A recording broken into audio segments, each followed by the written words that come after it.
All right, right now we got David on the line here. We might get a few extras later. Not really sure yet. I wanted to go over a little bit on how theta and delta influence your positions. And then David and any others that show up, we could go over any questions after that. This won't take too long. So one of the things that I was looking at was considering your deltas and your thetas for your whole portfolio. So when I do individual trades, I might say we're doing a put credit spread and we're selling the put at 0.1 delta, right? That's just the individual position. But your delta compared to your whole position could definitely change as you're adding on positions. So if you had a really large account and you just sold one put credit spread for say $500 and you had like $100,000 account, your delta net delta won't be that much because it's a really small like position size. But let's say you sold 100,000 and used all your cash on put credit spreads, then your delta is going to be pretty high at that point because a lot of the times any little movement in the market could drastically influence your positions, right? So I want to just go over again what theta and delta are, and then how it actually ties into your portfolios, and a few things to evaluate in terms of things to consider there. I think we have another member coming in shortly. So first, what is theta? So theta traders, obviously, we're looking at theta in order to make money. Essentially, we're going to quantify the value of an option. Expected change as 1 day passes. And then we're assuming the stock and the implied volatility, all their factors remain constant or stays the same. So this is known as time decay. Essentially, we want to be selling options first, and then later on, as theta decays it, buy it back for a cheaper price than we sold it at. Or you could wait until expiration, and then it won't be worth anything, ideally. So you kept the full theta, essentially the theta decay of the option. So different things that affects theta are your days to expiration. If you're doing like a 1 DTE, 0 DTE, the theta is going to be really high on those because there's so little time left. The option could easily be worthless in a day or two. But if you go really long, 120 days out, the theta in the initial part of the trade will be relatively lower, but that will increase as you get closer to that expiration. If you have a lot of options and you close them, you're going to lower your theta because you're not in that position anymore. And then you're able to have more buying power, but your theta would also change as well. And you could buy options as well as sell options, obviously. If you buy options, then theta is going against you because you're essentially paying for that theta cost every day, but you're holding like a bought option. So next, what delta is. Delta is essentially the price of an option expecting to change if there's a $1 change in your price of the actual stock. How we use delta a lot is the probabilities of a certain position going in the money, which is a good rough estimate of the probabilities. Obviously, we don't know for 100% anything that's going to happen. It's just based on statistics here, but it's a good relative number there. If you have like a 0.1 delta position, there's about a 10% chance you'll go in the money at expiration. Different things that will affect delta. If you have a naked put, that means you're just selling a put and nothing else. You're going to increase your delta because as the market goes down, it's going to keep increasing. If you sell a naked call, that actually decreases your delta because essentially the exact opposite. The market goes up, it's going to start going against you as well. Put credit spreads increase, call credit spreads decrease, same idea. Excuse me. Changes in delta. If your position starts to go more bearish, if you're selling, put options, your delta will go up. And as you have a lot of positions there, your delta can drastically change, especially if you're close to in the money. If you're really far out of the money and you have a slight bearish move, probably not going to make too much of a difference there. And then the opposite is true too. If your positions are going bullish and you're selling, say, puts, then your delta will decrease. Okay? So one of the things I want to look at is your full theta and your whole portfolio. So if you're selling, again, a lot of 0 DTE options, your theta will be very high. However, that could increase your gamma. And gamma is another Greek looking at the changes in your deltas. So if you're at a lot of zero DTE and the market moves a little bit, the delta will change very quick. And that's because of the gamma risk that you have. In general, we don't want to have a ton of gamma risk because that could drastically change our portfolio in quick time periods.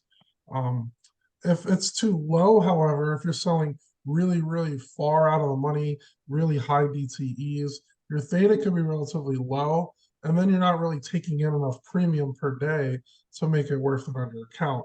In general, it'll be safer. However, you obviously want to get a good amount of theta in your portfolio. So, and it's just an intro of what all these things mean. There'll be more videos and talk more about the actual target numbers and percents we can look at in the future. For your delta, if you have a large delta, further down moves, use up more buying power, especially if you're doing span margin with futures. And it changes your profit and loss pretty quickly. We have a naked put right now in the futures, like monthly futures trades that are pretty close to in the money, and your buying power could change really quick on those. So you don't necessarily want a super high delta number. You would want the market to pretty much go up at that point, or at least stay the same, because further down this could hurt a lot. Also, if you see it's almost like a seesaw. If you go too far in one direction in your delta, you want the market to go the other direction. So again, things to consider for your deltas. You don't want to necessarily have it too high or necessarily too low as well, because you can think about the opposite. Things to consider, and we'll talk a lot more about this in the future. If you have a certain theta and delta, think about how if you add another trade, how will it affect it? If you're already really high delta, it probably wouldn't make a lot of sense to sell a lot of more naked puts because that could just make your delta even greater.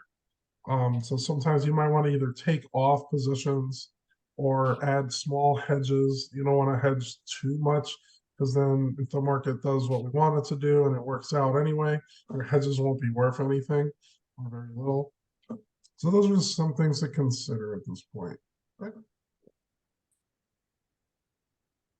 Hi, Cliff. How are you? This is Cliff and David.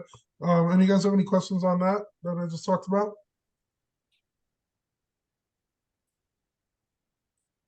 Probably need to watch it again. Yeah, that was a little bit more of an advanced topic, but again, that's just a general intro of what we're looking at. So, as you're doing individual trades, you want to make sure you're doing the mechanics right. You're able to close them out at your target profit. You know how to close them out. All those things are obviously very important. But once you're able to get those basics down, this is some things to consider when you're, looking at your whole portfolio and how you're going to manage it. I think Clifford left too. I think it's just me and you, David. Yeah. So what general questions do you have? We can talk about Webull, any individual positions you have right now. Let's see. I've been doing some paper trading with SPY for like same day expiration. Okay. There's another person that I follow, or occasionally I'll look at some of her trades, and she does everything with she buys calls and she buys puts, and that's Okay. all she does mainly. She doesn't get into the credit spreads and Yeah. all the covered calls and all that. So, but I've found it's very difficult, even with paper trading, to make any money with it at all. And It's very tough. So she's only buying and then closing those out by selling them, pretty much. yeah, yeah. I Yeah. mean, a lot So of times she'll probably sell within 45 minutes to a couple hours, or okay. maybe she'll let it expire at the end of the day. But I Okay. guess you really got to track that Oh uh, yeah. because you can get into really big trouble quickly. Is she doing zero DTEs on these or like one DTE? Uh, she's no, I don't know. Okay. So then it depends on that because like if you're buying a call option at zero DTE, You need a pretty drastic move in the upside in that case in a really short period of time in order for it to work out. Because if you're at zero DTE, you have very little time left, obviously. It could be a few hours or minutes even. So you need a drastic move. That's where good technical analysis is really important. So I understand Right. exactly why the bar charts are showing what they are, and then looking for possible changes on it if it's like a reversal, if it's a momentum play, will the momentum continue in that direction and whatnot. But again, it's really hard to do those trades because again, you're buying the options, so theta is going against you, and you need to have that move in a short period of time. I think what she does, I'm trying to recall now because I did write some notes down. I think she said if she's doing a trade on Monday through Wednesday, I think she'll close it by Friday. Right. And then if it's on Wednesday or especially Friday, then she'll look for a close on the following Monday. So she's probably doing about a weekly or maybe 2 week out options, possibly. There's a little bit of theta that you have to worry about there, not as much as the zero DT. So yeah, that makes some sense. If you're gonna get out, it's like a week long expiration and you're getting out in about an hour or so. The theta won't really hurt you too much in the end, but you do still need to see the move in your direction, obviously. Right. And one of the reasons why I like to sell options is if you sell options, especially if you're pretty far out of the money, you don't need to pick the direction that's going to go, right? Stock's at 100 and you're selling a put at 90. If it goes to 99, 98, you're still pretty good. So you might have Yeah. even missed in your direction, but the trade still could work out in our favor, right? And Okay. then if you happen to guess the direction right, and it goes up to say 105, 110, then you would make money even quicker than you normally would in that case because it's even further away, right? So yeah, Um, I mean, there's nothing necessarily wrong with buying options, but it's definitely trickier in general, right? Because again, you have to know the right direction. right.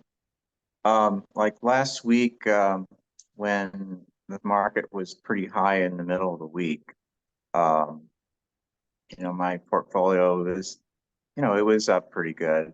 I guess at that point, maybe I should have started selling out on some of the options.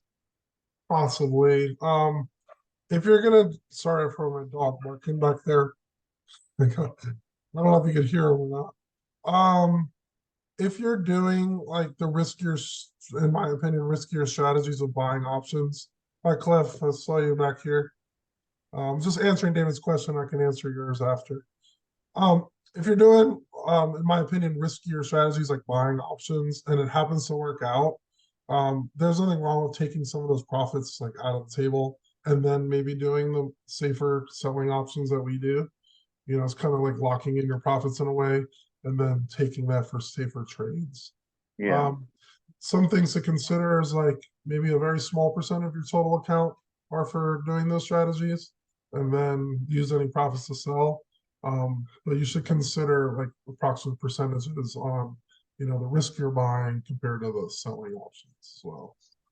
There's nothing wrong with that. I mean, a small percent, just see how it works, or even as hedges could be pretty useful at times. Hey Cliff, it's just me, you, and David. Do you have any questions for me that I can answer? Oh, hey, I'm actually on the road right now, so was trying to drop in and listen. I caught like bits and pieces of your slide presentation. So Okay. great to see that you had that. And I'm still in like that super newbie mode. I'm still going through your ebooks and Okay. going through all that information. So if there was any questions from my end, it's more on just maybe recommendations that you might have for and well, first of all, let me just backtrack a little bit. What I find most appealing about the types of trade styles that you have with data trades is that really that passive approach that sort of kind of not set and forget it, but like gives you more time to kind of do your day-to-day work. Because Yeah. I'll be honest, my schedule just doesn't just not work. It's like my commute starts around 6:30 a.m. West Coast time, and that's when the market actually opens. So I'm driving about an hour and 15 minutes to get to the office. And there are times where traffic happens and all that stuff, and I wish I was able to trade during that like first half an hour, or do some day trading. But even then, I think there's some risk with all of that. But that's just from my perspective. But yeah, if you have any recommendations on, because right now I've been following your options trades. I think it's the put credit spreads Yeah. is the process the one I'm currently doing. So I think those are working. That does help. But with a smaller account, it does grow very slowly, but Yeah. at least it works. So if you have any recommendations, kind of where to start between that, as well as the futures, the Sunday future contracts, that was the other one that kind of got me kind of interested as well. Okay. Yeah, it's a long and hi Russell, I see you're in the chat there. Yeah, it's a learning process. Obviously, there's so many different types of trades that we do, and some people, especially new, could get overwhelmed. Like you're like, there's way too many trades. What I do here, I usually recommend the put credit spreads is a good first place to start, which is what you've already been doing.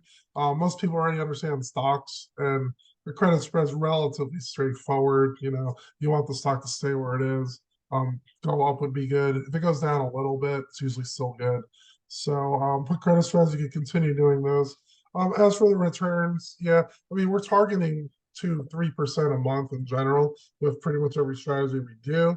And put credit spreads are doing that. It could be a little frustrating at first when you're at a small account and you have like $2,000 account, you make like $50 for the month, right? But it's still, if you look at it as percent, it's still like 2.5%, which is still good if you can consistently do that over time. As for the future stuff, yeah, that's usually a good next step for a lot of people. If you're not willing to do like 0 DTE or anything like that. And for the futures, again, we're looking for that same like 2-4% or so for a month. And I mean, yes, it could be frustrating when you're not seeing the huge gains, but I think if you have a small account right now, it's more about like understanding not only the mechanics of how to make the trades work, but also seeing the consistent results that we're getting, consistently month after month, 2, 3, 2, 4% and whatnot. So then as you are building your accounts up, you can look at your budget and find like a certain amount of money you can put into it every month. As you get more comfortable with the strategies, then that's how you really see a lot of growth at that point. Does that make a little sense? Yeah, absolutely. And I have to remember that 2 to 4% each month does stack, and that does become a bigger number as the years go by. So that's something I have to remember.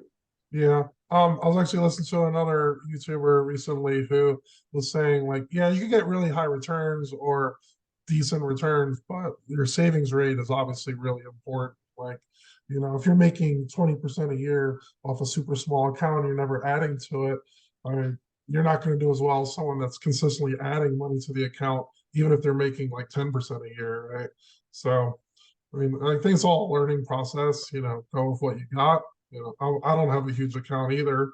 I have like a $37,000 account, which like to some people might be pretty high, some people might be really small. It really depends on where we are in the whole process. But like my plan is to pretty aggressively save, have a good budget in place, be willing to add more into that account because I'm pretty confident at this point that I could consistently make those 2 to 4% a month. Right, and I think that's gonna, and even for me, looking at it from that perspective, and we talk long term, should probably outperform my current retirement account as well, if that's the rate it's going at. Yeah, I mean S&P on average is about 10-11% per year. If you look at the last like 100 years or so. So if we're doubling that or pretty close to it, and you're consistently doing that year after year, and that could show huge growth over long time periods. I mean, that's one of the reasons why I started Theta Traders, because I think with these strategies you could beat out buy and hold. I'm not saying like dramatically like 10xing, SPY every month, but I think you consistently get maybe 5 to 10% more than SPY on average in most years. And that's one of the reasons why I started this group, because if I didn't believe that I could do that, I wouldn't even be doing these trades in the first place, right? You can just buy SPY and wait. And for some people, it's still fine doing that as well. Yeah, but the thing is, I'm one of those folks who I can't see myself working for another 30 years, to be honest. And I'm already at the midway point of my life, and I don't know if I can do another 30 years. Yeah, So makes sense. that's that. I mean, just basic things like having your budget in place, seeing what income you have, what expenses you have, trying to increase your income and lower expenses, make that seesaw work a little bit more in your favor. I mean, those are all things that you could look into, and obviously that can help out in pretty much any account you have, no matter what the growth is, right? And I just one other question. Yeah. Do you have any, I mean, in your program, it looks like, because I know there's a lot of various type of trading styles and strategies. Has things like the wheel strategy ever come up as an option that your group might be looking into, or Yeah, anything of that nature? we actually did quite a few wheel trades about a few years ago. It's not necessarily a bad strategy. It's just a little bit harder to actually like track and see what's going on with it. I do that occasionally in my IRA, my Roth IRAs. Like if you look in the inner circle channels under like Lance's trades, like I'll occasionally do like a cash secured put, get a sign and wheel it. I'm doing that with TQQQ right now. So that is a possibility, and I'm just going to leave it pretty much at that. I also do the covered strangles on futures, which ends up being like the whale strategy. So yeah, it's definitely involved there. So if you want to get more into that, feel free to send me a message about it. We can look into ways to do that. No, I was just curious. I think the wheel requires a lot of starting capital, so it's not something that I would try to dive into yet or anything like that. But I think it does offer just as much consistency, I think, compared to other strategies. Uh, Okay. Yeah. yeah, and then what? Yeah, and then the other thing was zero data expiration, the XPX options. I, are those risky, or are they? Do they actually work? Because I haven't even looked at There it yet, but just there hearing about it. there's bigger swings than the longer dated stuff because obviously if something happens that day, then you could stop out pretty quickly. Sometimes you could lose your 5 or 6% for that trade in hour or two. But you can also make about 2-3% for the day. So the swings are bigger from day to day. You could in a way say it's riskier because of that, compared to the other strategies we do because you sell like a 90-day strangle or 45-day put credit spread, an individual day won't affect it as much as a zero DTE would. So we leave those because some people want to try to go for those higher growths, higher daily percents, but you have to be aware that you could have bigger swings and bigger downturns as well. Got it. Yeah, no, all good stuff. Good. And if you can maybe, sorry, I'm asking a lot of questions. There might be others on the call who might have Okay. other questions. So just one other question. Uh, the the further out of the money when we talk about put credit spreads, I see the probability of profits always higher, but that also means it's also much lower profit compared to closer Yes. to in the money versus out of the money. Is that Correct. correct? Yeah, that's correct. Okay. Okay, cool. Makes sense. Just Thank you. clarification, that makes sense. Yeah, obviously, if you're closer to in the money, there's a bigger chance of it touching that point. So there is more risk because of it. And with more risk comes more return. So you could possibly make more money for closer. Russell, do you have any questions? Just checking in here a little bit. Hey guys, no, not really. I just enjoyed listening, and I guess a couple of things about some of the questions there where you can make these trades a little bit more risky for more reward and still do really well with them as well. A lot of people complain, they're like, oh, 2% is nothing, 3% is nothing. But I've seen Lance do 8% months. So, he's very humble about a lot of these things. So I guess that's one thing. And the other thing is you can do a bit more work. So from my point of view, the consistent profit thing where you're selling the ES or the MES, it's basically free money to me, right? Because I'm not working. I'm just placing one trade or two trades and just forgetting about it. And I'm making that 3%. But if you want to get more fancy and do more active work, you can get a higher return. You can start going, the closer to the money for the higher premium. But then you have to start thinking about, well, am I going to put a hedge on? When am I going to do that? What's the technical levels? And that's the sort of stuff I wanted to get away from a bit. It's something I've done for a decade, where it takes a lot of work. There's a lot of thought processes going into it. And that's why I'm okay with the lower returns for the future stuff with Lance Yeah. in particular. But That all you makes can adapt it. And you help people with that too a lot of the time, I notice as well. Yeah, Um, I'm getting quite a few messages from other members that they're good with the returns we're getting now, but they want to look for strategies to increase it a little bit. And as Cliff said, you could go a little bit closer to the money. So some people are taking the recommendations I give, and then they go a little more in the money on it. They're willing to take the additional risk to possibly make more money as well. And then they're being more alert in managing it. So, all Yeah. these trades I do are just guides, and you can tweak them to your own risk tolerances as you need to. Right. And you're starting to do those 112s and things as well, which are quite interesting, and yeah, it's quite fun. I'm enjoying it a lot. Yep, it's fun looking at a number video game, right? In a way. Cliff, you had another question there? I'm gonna share because I'm not gonna I'm not afraid to admit, but I'm sure both of you guys are familiar with the Raging Bull program, right? What you got? Yeah. Is it that Jeff Bishop or Jason Bond, those guys, and I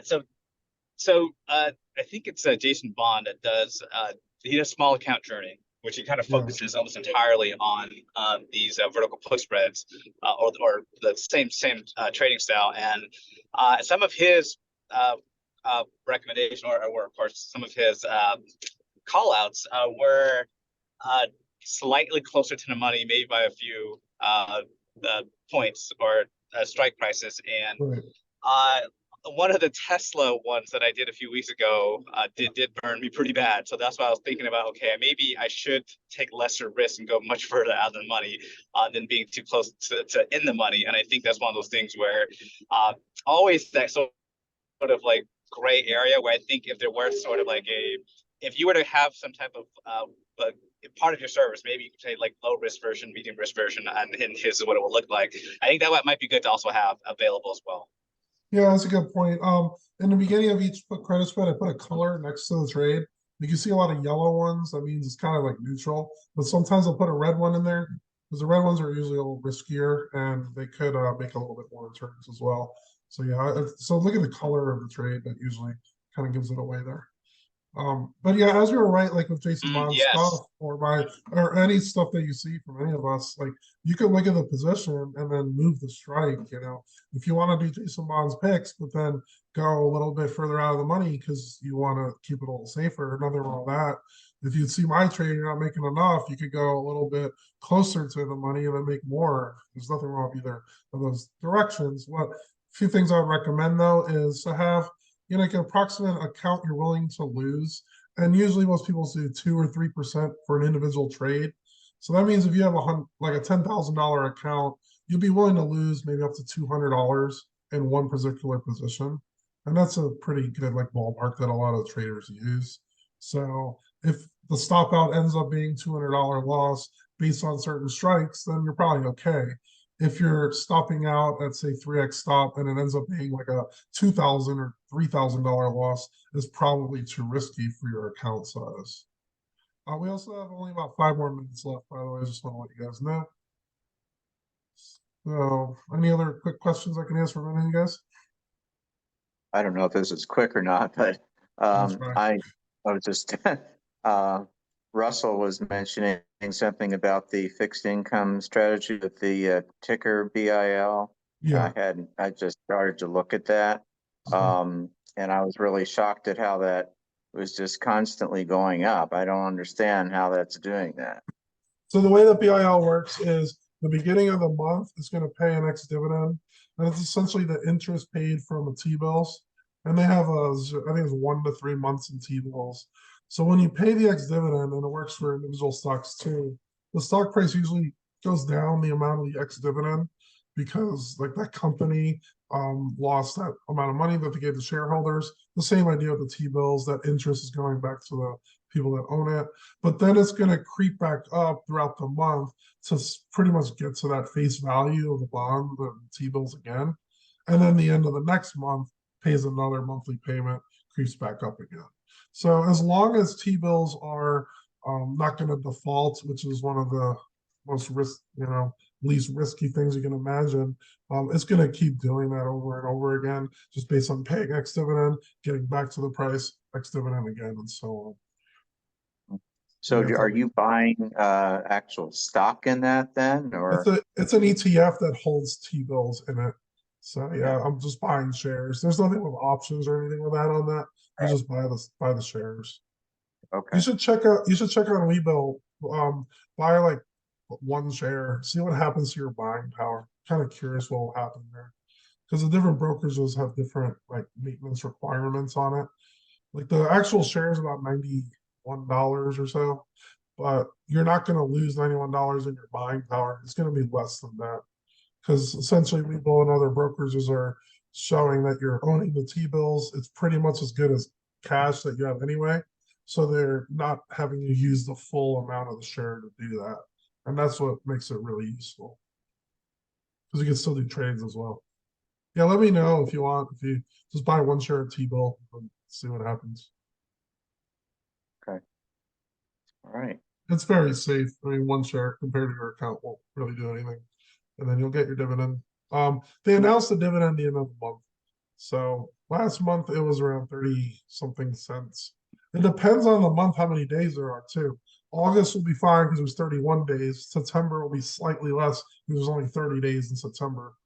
In February will be the least, which is pretty interesting because it's how much interest accrued for that particular month. It seems like they just pay it out in the next day. Interesting. But yeah, I just started it too, so I already know approximately how much it's going to be, but you got to wait to see what the ex-dividend amount is, and they're going to announce it pretty much September 1st. We'll see what goes. So now's the time to get one before the ex-dividend It date. really won't matter because you can buy it right after, and then the ETF price will go down the ex-dividend anyway. So Okay. it doesn't really make much of a difference when you buy these. When you buy before, buy it after. So, like we're talking pennies in the end. It won't make much difference. Yeah, but if you buy it now, you get the dividend. Yeah, exactly. Yeah, You get the right. ex-dividend. You get the ex-dividend, however, the ETF price will go lower.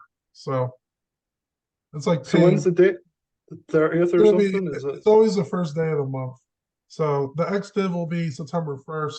The actual date it'll go into your account is around the 7th or 8th. It takes about a week before it gets into your account. Really cool. It's like buying a dividend. You know, you buy a dividend, it says the ex-dividend, and then about a week or two later, you actually get it into your account because it has a record date about who owned it and all that. All right, I got another minute left. Guess we're just gonna end it out here. As you guys always feel free to send me a message on Discord. Been great talking to you guys, and I'll see you around. Thank you. No All problem. right. Thanks, guys. Thanks, Lance. Cheers. Bye, everyone. All right. Have a good night. Bye.